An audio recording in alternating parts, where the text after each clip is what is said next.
Voy a pasar primero a presentar a quienes tenemos aquí en esta mesa redonda. Tengo a Irache García, directora del Instituto Vasco de Logística y Movilidad Sostenible. Irache García Gil es titulada en Marketing y máster en Comunicación Comercial y Marketing. También posee un máster en Logística Integral que le permitió especializarse en el sector, obteniendo también la capacitación profesional para el transporte o temas más específicos como el control de emisiones de los vehículos y combustibles alternativos para una movilidad más sostenible. Irache cuenta con más de 20 años de experiencia en el Instituto Vasco de Logística y Movilidad Sostenible, donde ha desarrollado diferentes funciones. Actualmente es la directora y actúa como responsable de la dirección y gestión de la asociación. Entre otras tareas, Irache participa en diversos foros, comités consultivos, como representante de los intereses del sector y centrándose en la mesa que nos ocupa, destacar que ha formado parte del equipo consultivo del Plan de Movilidad en Euskadi. También es colaboradora habitual de prensa del sector. Bienvenida. Gracias. Por otro lado, tengo a José Luis Criado Pérez, fundador de José Luis Criado Mobility Consultants. Ha desarrollado su carrera profesional principalmente en el renting de automóviles. Desde 1988 hasta el 2004 ha sido presidente y consejero delegado de LeasePlan en España y del 2010 al 2016 consejero delegado de LeasePlan International BV en Países Bajos. Presidente fundador de la Asociación Española de Renting, coautor del Libro Blanco del Renting, publicado por EA y PricewaterhouseCoopers. Curiosamente, dos plataformas donde he trabajado, las dos. Y fue director del eMobility Lab y del IE Latam Mobility Lab. Actualmente es consultor independiente de movilidad y flotas. Bienvenido, José Luis. Gracias. Y finalmente tengo a Sonia Hichi, presidenta de Andando, coordinadora... Andando. ¿Perdona? Andando. Eso, perdona, Andando. Coordinadora de las asociaciones por los derechos del peatón. Porque claro, aquí estamos hablando mucho de movilidad, pero todos somos peatones.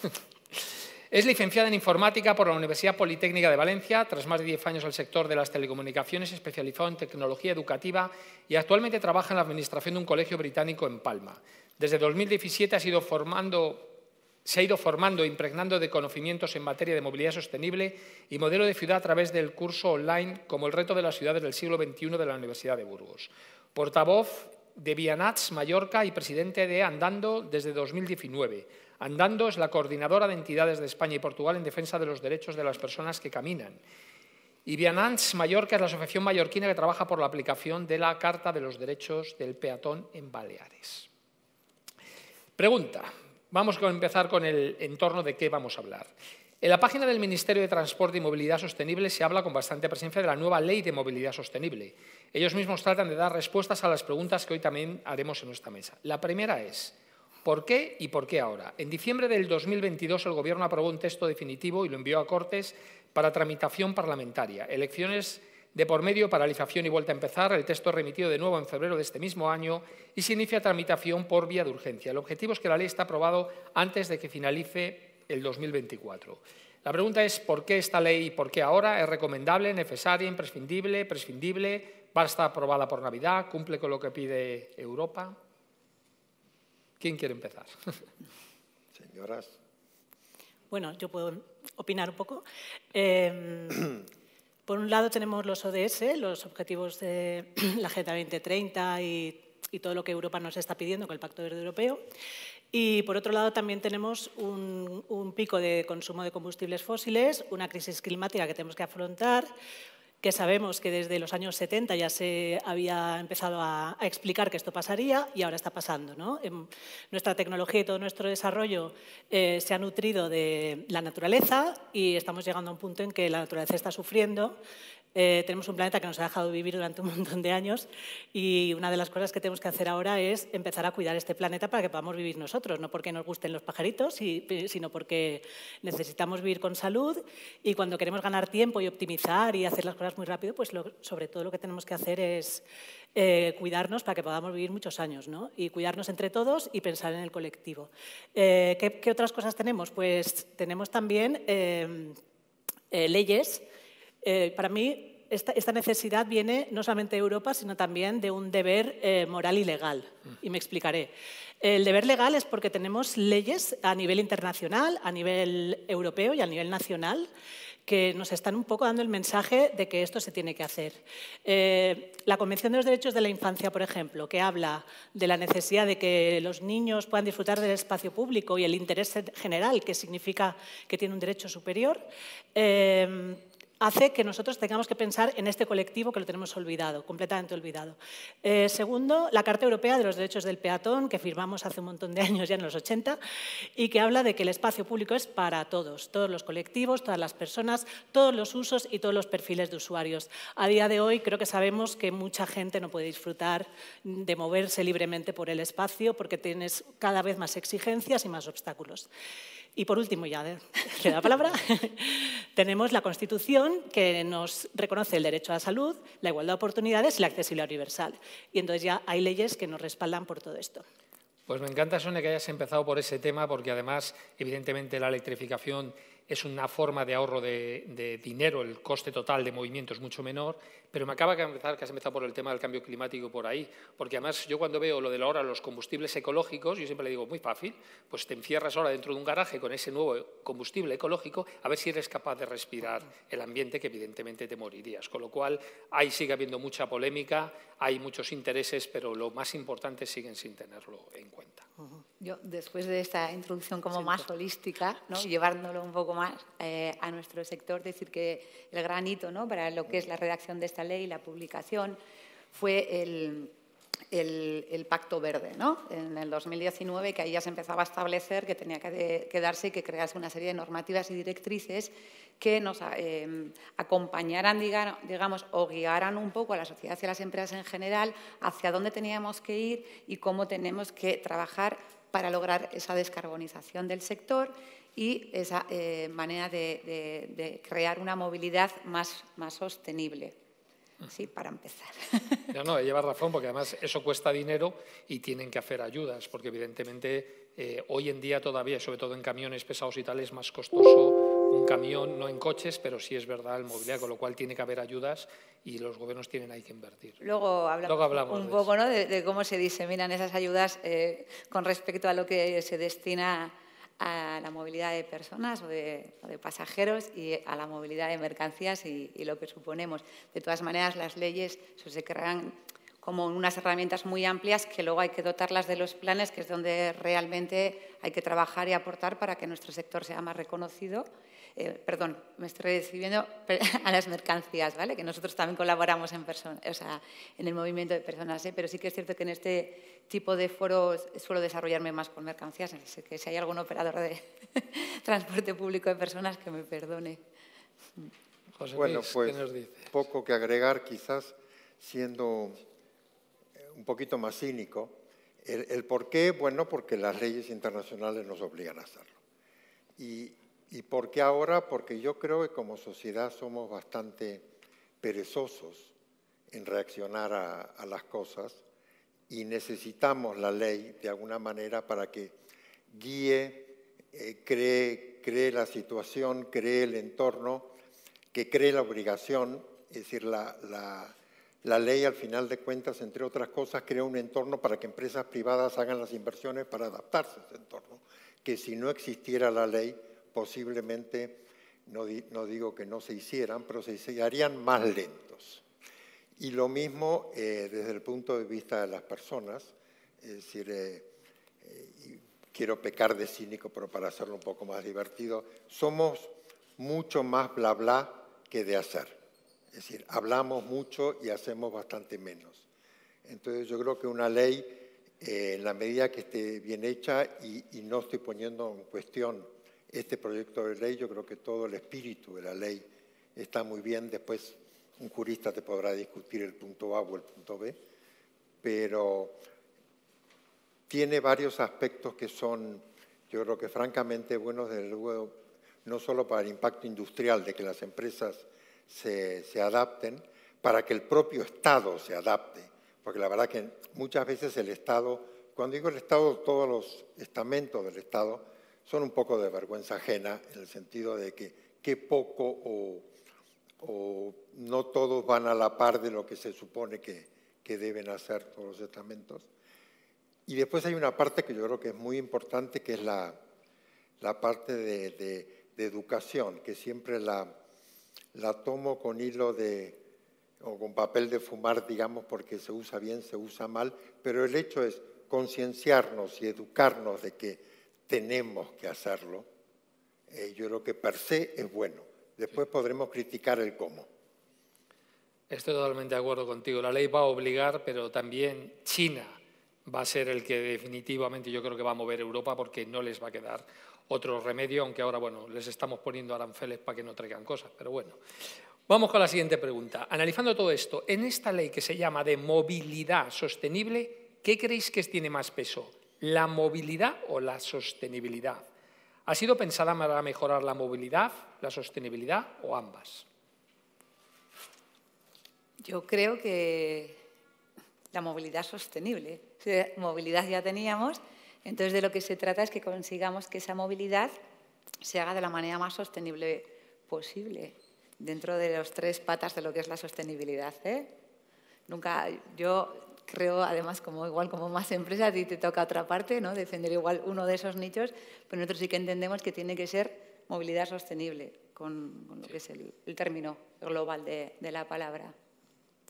Bueno, para mí antes teníamos movilidad y ahora empezamos a tener sostenibilidad dentro de la movilidad, con lo cual es una buena noticia, pero por otro lado a nosotros lo que nos parece es que esas 3 patas, que no sé si son las mismas en las que yo estoy pensando, sí que se tienen que potenciar en esa ley, que desde nuestro punto de vista no se está potenciando. Por nosotros, desde Andando, estamos defendiendo una movilidad para los peatones, pero sobre todo estamos defendiendo una movilidad sostenible, donde el uso de la ciudad y de los caminos se hagan de forma positiva, en términos beneficiosos para todo el mundo, ¿no? Y esas 3 patas para mí, yo creo que es importante decirlo, no sé si sabéis lo que es la pirámide de la movilidad, que se habla de que el coche está arriba y que abajo está el peatón en esa pirámide, pues ahora están hablando de invertir esta jerarquía y de invertir esta pirámide y de darle protagonismo al peatón. Por eso estoy aquí, me he puesto en medio, porque el peatón todos lo somos, pero no somos nadie, ¿no? No tenemos identidad, no tenemos fuerza, somos un colectivo bastante silencioso, que llevan desde los 90 o así trabajando para este tema, y el peatón es lo básico dentro de la movilidad, que tiene que ir en consonancia con los vehículos más amigos y más amables, que son la bicicleta. Si es eléctrica te permitirá más lejos, pero es la bicicleta por el hecho de que es activa y que contamina poco, que no va muy rápido, no atropella y tal, y ocupa poco espacio. Y el transporte público, obviamente, porque nos tiene que poder llevar, bueno, público colectivo, sí, porque público puede ser la bicicleta pública.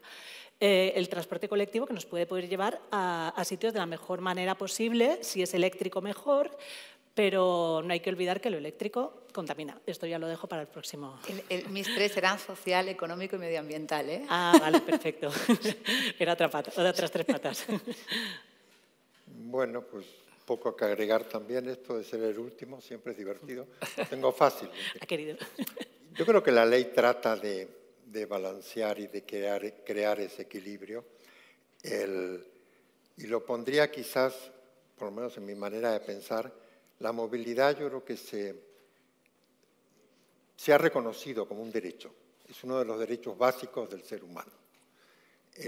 La sostenibilidad es para que la podamos seguir teniendo, por mirarlo de alguna forma, ¿no? Pero ese equilibrio yo creo que es importante y creo que la ley intenta mirar. Después veremos cómo el desarrollo real es.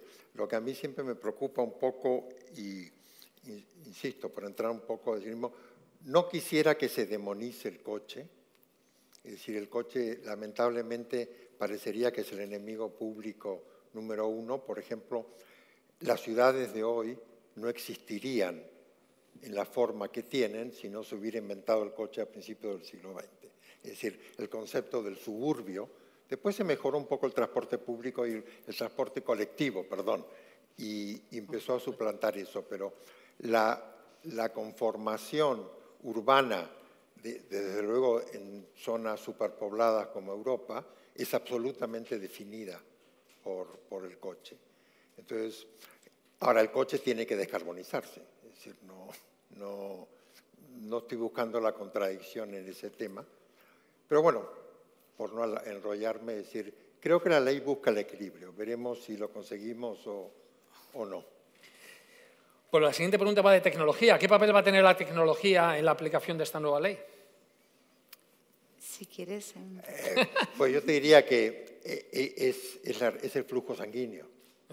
decir, no tendría ningún sentido hablar de esta ley cuando estás buscando eficiencias, estás buscando eficiencias económicas, eficiencias de gestión, todo lo que hablábamos hace un rato de inteligencia, de gestión y todo ese tipo de cosas, eso es tecnología. El coche es tecnología, el autobús, el patinete es tecnología, la app de dónde puedo tomar el autobús y cuánto va a tardar en llegar a buscarme para ir a tal sitio, eso es tecnología. O sea que yo lo compararía sin duda, a flujo sanguíneo. No. Bueno, esta ley al principio cuando salió se llamaba Ley de Movilidad Sostenible y Financiación del Transporte. A nosotros, desde nuestro colectivo, nosotras, nos crispamos mucho porque dijimos, bueno, y han tenido en cuenta de que nosotros también somos transporte, que los peatones, la gente que camina, llevamos maletas, llevamos carritos de bebés, llevamos sillas de ruedas, somos transporte, somos movilidad, somos un modo de transporte que es el más eficiente de todos y el más sano, como hemos dicho antes. Y claro, el hecho de que la financiación del transporte fuera parte, que obviamente un tren vale mucho más que una acera, a nosotros nos parecía como un poco injusto, ¿no? Que realmente el discurso que se está dando ahora es totalmente poniendo el foco en la tecnología, la conectividad, digitalización, innovación, que está muy bien para muchas cosas, pero se están olvidando de que no tienen que parar completamente la infraestructura, porque nosotros sí que necesitamos infraestructura y nos la están mermando de muchas maneras y a lo mejor la inversión en infraestructura no tiene que ser de 1.000 millones como para otras cosas, pero necesitamos que se ponga el foco en el centro, en las personas, en los peatones, en la gente que camina, en los usuarios, en los humanos, básicamente, en los visitantes y residentes, porque si desaparece la vida en la ciudad y solamente hay máquinas, creo que no es lo que nadie quiere, ¿no? Para empezar. Y segundo, vulnera los derechos de todo el mundo. Además, el punto tuyo, Sonia, es muy importante porque yo siempre, si pensáis un poco cómo se maneja el mundo, las legislaciones normalmente están muchas veces dirigidas por los grandes lobbies de poder que tienen unos intereses económicos detrás, siempre, en todos los sectores y tal. Y claro, se olvidan de colectivos muy importantes. Exacto. Porque claro, no es interesante económicamente. Entonces, claro, la gente dice, ¿de lo mío qué hay? Claro. El lobby de los zapatos. Claro. Sí, bueno, pero... Empecé por tu comentario igual y entiendo que a nivel estatal será igual que la respuesta que me dieron a mí ante un comentario similar. Y es que al final las leyes también hay que tener en cuenta las competencias. Entonces, igual sí que hay que esperar a ese plan, ¿no? A esos planes que acompañen, a esos comités que van a acompañar a la ley de movilidad y a lo que son los municipios, que sean quienes regulen más esa infraestructura, ¿no? Que es la necesaria para el transporte, o sea, para la movilidad de las personas en ciudad. Con respecto a lo de las tecnologías, pues desde luego que estoy de acuerdo con él. Es imprescindible, no se puede conseguir los objetivos que nos hemos marcado sin implementar sin el uso de las nuevas tecnologías. Es impensable, es muy difícil conseguirlo ya con todos los desarrollos que se han creado y con supongo que todo lo que venga, porque como han comentado antes, esto va cambiando día a día, pero sin la implementación de nuevas tecnologías no se pueden conseguir los objetivos marcados. Y una pregunta que seguro que estáis esperando, porque claro, para las empresas de transporte, logística y movilidad, de toda la índole, público, privadas, pasajero, mercancía, terrestre, marítimo, aérea, las que estáis representando aquí, ¿la ley viene a facilitarles o a complicarles la vida? Se supone que se persigue mejorar la competitividad, la eficacia, eficiencia. ¿La teoría se podrá llevar a la práctica fácilmente? ¿Y el peatón cómo le afectará? ¿Es una ley pensada global? O sea, ¿cómo les afecta esto a ellos? Hombre, perdón. Las dos cosas, por supuesto, como cualquier ley. La ley te regula, la ley te da un camino a seguir. Si cambias un sistema contable, le estás complicando la vida a la empresa, pero se supone que el sistema va a ser mejor y la va a ser más eficiente. O sea que en este sentido yo creo que, como decía antes, yo creo que la ley permite que una empresa que al final está buscando siempre poder prever qué va a pasar mañana y dónde voy a invertir mis recursos, la ley te da seguridad en eso. Tengo que ir por este lado o tengo que apuntar para aquí. Entonces, la ley es necesaria porque si no, quizás yo lo hago y el de enfrente no lo hace y pierdo competitividad. Entonces, necesito que la ley me cree ese mercado de alguna manera más o menos uniforme. ¿Que necesito inversiones? ¿Que necesito cambio? Por supuesto. Y como todo cambio, es decir, habrá gente que lo hará mejor, habrá gente que lo hará peor, aparecerán nuevos jugadores que lo harán fenomenal, aparecerán nuevos que morirán rápido y alguno de los viejos morirá también. Es decir, como en cualquier cambio empresarial, tú miras lo que sucede, si agarras las 100 empresas más grandes del mundo, tú ves que seguramente un tercio de ellas tiene menos de 20 años. Sí, claro. Entonces, eso te da idea de que ¿es lo de siempre? No, no es lo de siempre. Van cambiando, nacen y mueren. Y este tipo de cosas, por supuesto, habrá gente que se adapte mejor y gente que se adapte peor. Yo creo que esta ley tiene que servir de marco para los municipios, para las competencias autonómicas y municipales y locales, porque cada municipio está legislando de una manera, con cambios de gobiernos está habiendo un caos y si tenemos que cumplir unos objetivos europeos y a nivel estatal no se regula y no se enmarca todo esto dentro de unas directrices más o menos consensuadas, digamos que no llegamos a ningún sitio, por lo menos en lo que se refiere a movilidad urbana, ¿no? Porque desde los ministerios, el de transporte especialmente, se dice mucho, no, es que todo lo urbano es de competencia municipal y ahí nos quedamos. Y otra cosa que quería puntualizar es que, claro, una ley tiene que estar pensada, no lo podemos olvidar, una ley tiene que estar pensada para la ciudadanía, para el bienestar de la ciudadanía y de todos los colectivos. Se tiene que servir de las empresas, ayudando, incentivando con financiación y con subvenciones a las empresas y a los colectivos distintos que hay, tiene que poder dar dinero para ayudar a que estos objetivos que se quieren alcanzar y que son positivos para todo el mundo, no solo para crear beneficio, sean eficientes, ¿no? Entonces, tecnología obviamente es muy necesaria y muy útil. El coche, que no somos tampoco los locos que odiamos el coche, ¿verdad? Se nos demoniza mucho, ¿no? Con el tema de, no, es que sois anticoche, queréis volver al burro. No, somos los que queremos que lo básico, que es respirar y caminar, se siga cumpliendo en las ciudades y se siga cumpliendo para todo el mundo, para todas las edades, para todos los colectivos. Y la tecnología nos puede ayudar un montón, el tráfico necesario nos puede ayudar un montón, el tráfico colectivo sobre todo, el individual como la bicicleta, la bicicleta eléctrica nos hace llegar más lejos. Hay muchas cosas, pero no todo vale. Y el no todo vale lo tenemos que tener muy en cuenta porque, como quiero recalcar, el vehículo eléctrico contamina, las ruedas de los neumáticos desprenden unas micropartículas de estas PM2.5 que nos llegan a las vías respiratorias y nos crean enfermedades cardiopulmonares. Entonces, la salud peligra no solamente con los coches de combustión tradicionales, sino también con la movilidad eléctrica y con el sistema de frenado, que también contamina. Bueno, es tóxico. Hay que decirlo, un pequeño matiz, que es fíjate que me encanta que habléis de estas cosas, pero a veces las cosas las lleváis a un extremo, porque ruedas también tienen las bicicletas. O sea, sí, es decir, pero no es lo mismo. Si vamos a que todo contamina, ahora mismo estamos contaminando y ya nos vamos a un extremo que la ciudad es invivible. Entonces nos tenemos que ir al campo, tío. No, pero hay que decirlo y hay que decir qué es lo que se puede, o sea, cuando hablamos de intermodalidad, que no sé si será otra pregunta, hay que hablar de combinar las mejores opciones y complementar con lo que haga falta. Yo te juro que estoy totalmente a favor, pero un coche eléctrico dentro de la ciudad no contamina. Hay artículos, sí, bueno, artículos, en The Guardian podéis verlos. Sí, hay artículos que dicen que hasta que contamina contamina más el coche eléctrico que el de combustión. Ya sabemos los medios que hablan. Pero eso no es así, pero claro, ¿no? Depende. En la fabricación todo depende. Claro. Quizás yo creo que vuelvo a la demonización del coche que parecería, es decir, creo que debiéramos, porque el coche en el fondo produce congestión, que es uno de los argumentos urbanos más importantes o que hay que trabajar. Ahora, la congestión no lo produce un coche, sino lo produce un trayecto.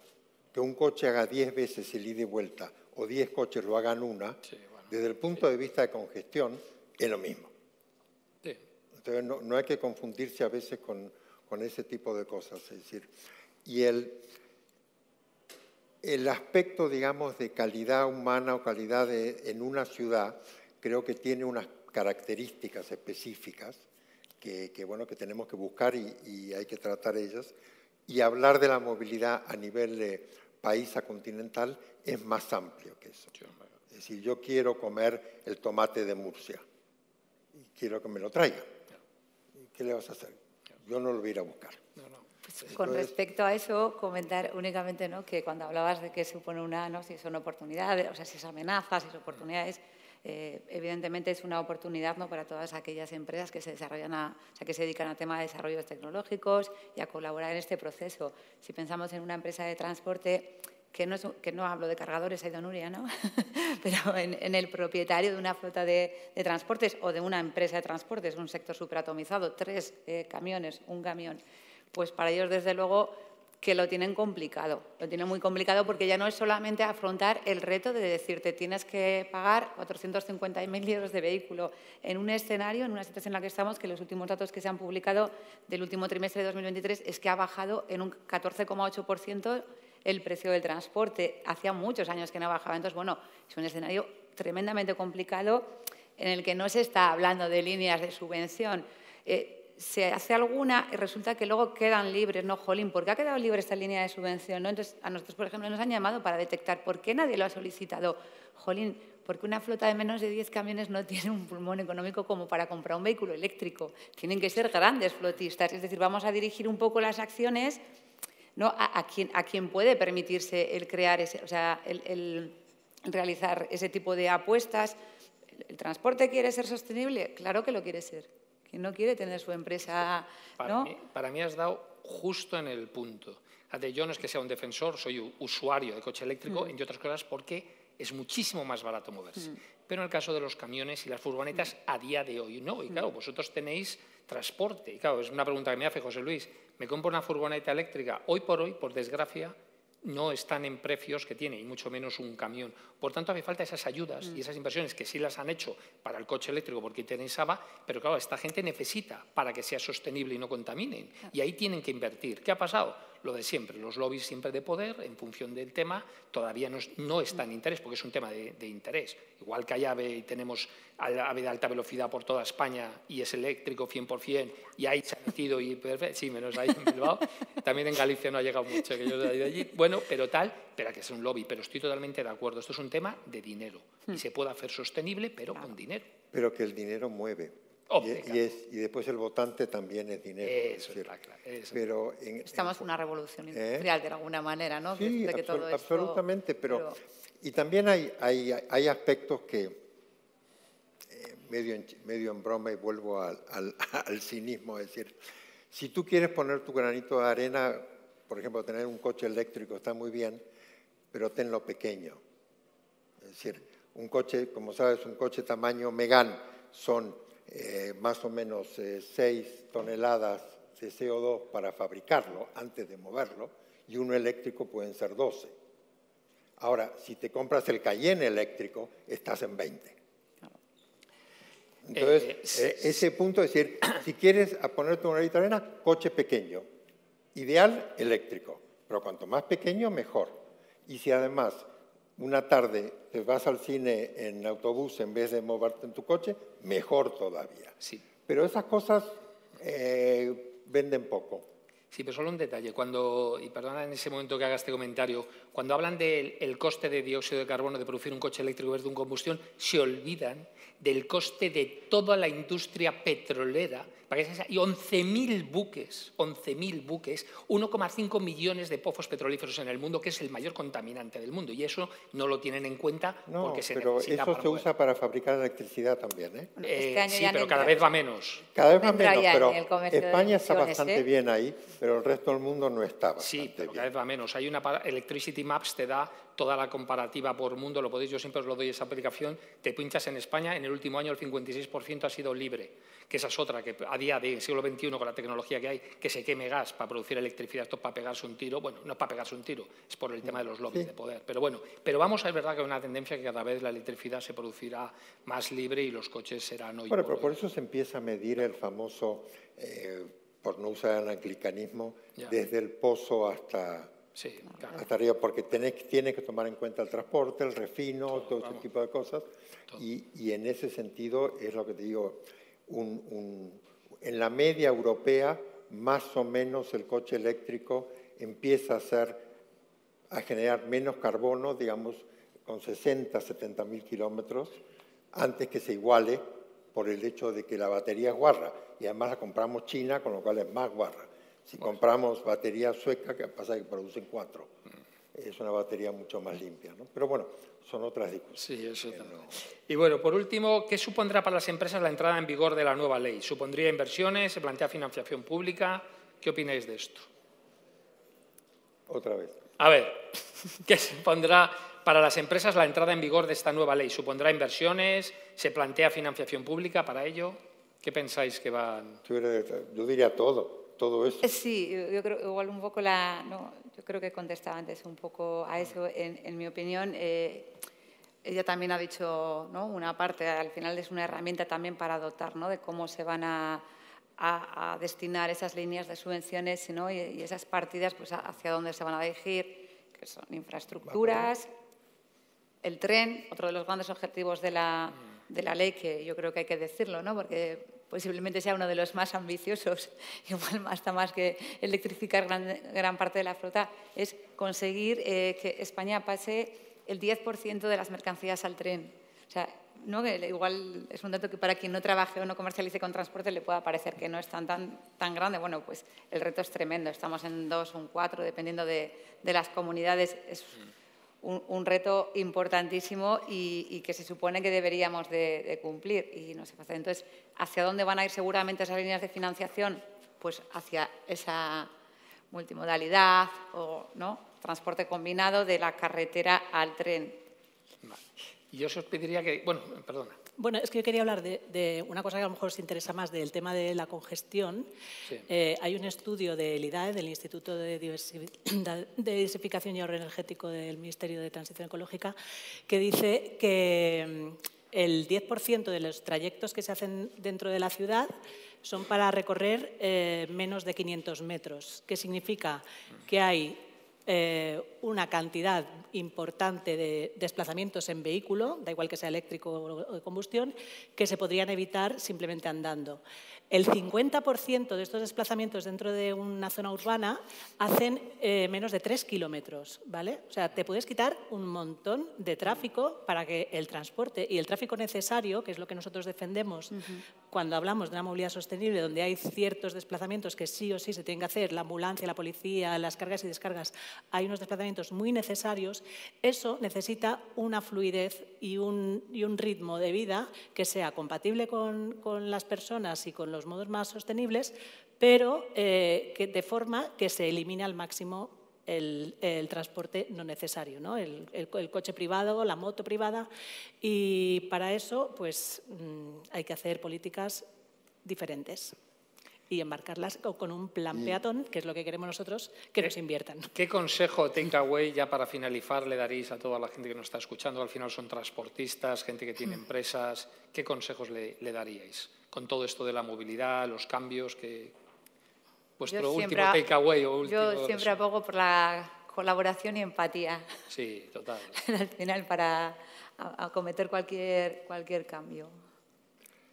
Pues yo poco me atrevo a decir, pero por ser bocazas, el estar al día de los...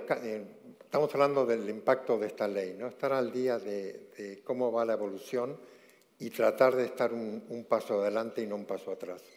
Porque desde luego, es decir, toda persona que tenga o que trabaje en una empresa sabe que la competencia no baja, sube, y el de enfrente es muy bueno en general, entonces tú tienes que ser un poquito mejor. Entonces, seguir al acecho y tratar de estar un paso adelante, y la tecnología es otra vez el flujo sanguíneo de todo esto. ¿Sonia?